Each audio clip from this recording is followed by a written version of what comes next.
1, Scene 4. Hamlet and his crew are waiting for the ghost. Here's the brief synopsis. While Claudius drinks away the night, that Hamlet disapproves of that, right? His father wasn't like that. Hamlet, Horatio, and Marcellus are visited by the ghost. It signals to Hamlet. Hamlet's friends try to stop his following the ghost, but Hamlet will not be held back. So Hamlet, remember the previous, doesn't matter, I'm talking to the ghost. Here we go.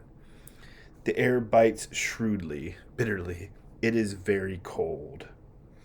It is nipping and an eager air, a sharp air. What hour now? I think it lacks of 12. So we're right around midnight. No, it is struck. Indeed, I heard it not. It then draws near the season wherein the spirit held his wont to walk. A flourish of trumpets and 2 pieces go off. What does this mean, my lord? Hamlet. The king doth wake. He holds a revel. The king partying all night tonight and takes his carouses. The king's partying all night, right? And as he drains his draughts of Rhenish down, we have Rhine wine. So Claudius is drinking the dregs, drinking all the wine down. The kettle drum and trumpet thus bray out the triumph of his pledge, the achievement of his toast. Is it a custom? Hamlet's long. We have a long note here. Ah, marry is it. But to my mind, though I am native here and to the manner born, it is a custom more honored in the breach than the observance. So it's not observed very often. This heavy-headed revel, east and west, makes us traduced and taxed of makes us taxed of other nations, blamed of other nations. They clep, they call us drunkards, and with the swinish phrase, we're looked down on. Claudius is bringing this drinking and carousing and partying all night. It's a bad look on the kingdom, right? Soil our addition, and indeed it takes from our achievements, though performed at height, the pith and marrow of our attribute, reputation. All right, this is the reputation here. So oft it chances in particular men that for some vicious mole, for some blemish of nature in them, as in their birth, when they are not guilty, since nature cannot choose his origin, by the overgrowth of some complexion, natural disposition, of breaking down the pales and forts of reason, or by some habit that too much o'erleavens the form of pleasing manners, that these men, carrying, I say, the stamp of one defect, being nature's livery or fortune's a star, their virtues else, be they as pure as grace, as infinite as man may undergo, shall in the general censure, the popular judgment, take corruption from that particular fault. The dram of evil doth all the noble substance of a doubt to his own scandal. So, this drinking, Hamlet does not approve of the drinking and carrying on all night. Here's the ghost. Yes, I love when the ghost enters. This is a favorite part of mine. Horatio, look, my lord, it comes. And Hamlet's trying to discern here. He sees the ghost, and he's trying to make out what type of ghost it is. Remember previously, Horatio and Marcellus said the ghost had more of a forlorn look than an anger look. It was more saddened. Angels and ministers of grace, defend us. Be thou a spirit of health. Good spirit, Are you a spirit of health? Are you a good spirit? This is a spirit of health. Are you a good ghost or a goblin damned? Bring with the airs from heaven or blasts from hell. Be thy intents wicked? Are you here out of bad, ill will, malice, or charitable, or good? Thou come in such a questionable shape, capable of discourse, dubious shape, right? That's what the questionable here means. That I will speak to thee. I'm going to talk to you. I'll call thee Hamlet. I'm going to call you Hamlet, king, father, royal Dane. Here's how I'm going to address you. Oh, answer me. Let me not burst in ignorance, but tell why thy canonized bones, buried according to the canon of ordinance, why did your bones rise again. Hearsed in death have burst their cerements. The wax linen shroud, that's the cerements, the linen shroud.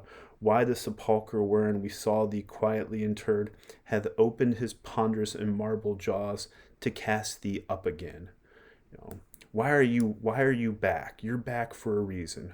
What may this mean that thou, dead corpse, again in complete steel, you know, dead corpse in complete steel, he's in his armor. Hamlet's the ghost is in full armor. Revisits thus the glimpses of the moon. Why are you here at midnight? Making night hideous, and we fools of nature, so horridly to shake our disposition, disturb us, with thoughts beyond the reaches of our souls. Say, why is this? Wherefore? What should we do? Hamlet is beseeching his father, the ghost. Why are you here? What do you want? What should we do? And the ghost beckons Hamlet. The ghost, he signals to Hamlet. Horatio, it beckons you to go away with it as if some impartment, communication to desire to you alone. Look with what courteous action it weighs you to a more removed ground, but do not go with it. I like that. The ghost beckons Hamlet with a courteous action. His friends are worried, though. Don't go with it. No, by no means. Hamlet, it will not speak, then I will follow it. I love how our theme is Hamlet's indecisiveness. And his indecisiveness really takes hold after he talks with the ghost. Right now, though, Hamlet is following this ghost no matter what. Do not, my lord. Why? What should be the fear? I do not set my life at a pin's fee. And for my soul, what can it do that? Being a thing immortal as itself, it weighs me forth again. I'll follow it. Hamlet isn't scared of anything here. What can it do to that? What can it do to my soul? If the soul's immortal, I'll follow. I'm following the ghost. Why, if it tempt you toward the flood, my lord? Horatio, they're warning their friend here, right? Oh, to the dreadful summit of the cliff, that beetles that juts out. I like this. What if it calls you to the flood to drown yourself? Or calls you to the edge of a cliff that juts out, beetles over the base, that juts out over the base into the sea, and there assumes some horrible form which might deprive your serenity of reason. Destroy your reason. What if it destroys your reasoning and draw you into madness? So, what if this ghost makes you mad? And we have the moment here, right, when Hamlet, later in the play, he acts mad for very specific reasons to throw everyone off. Think of it. The very place puts toys, whims, fancies of desperation without more motive into every brain that looks so many fathoms to the sea and hears it roar beneath. Hamlet, it waves me still. Go on. I'll follow thee. You shall not go, my lord. Hold off your hands. Be ruled, you shall not go. They really don't want Hamlet to go. My fate cries out, and makes each petty artery in this body as hardly as the Nemean lion's nerve.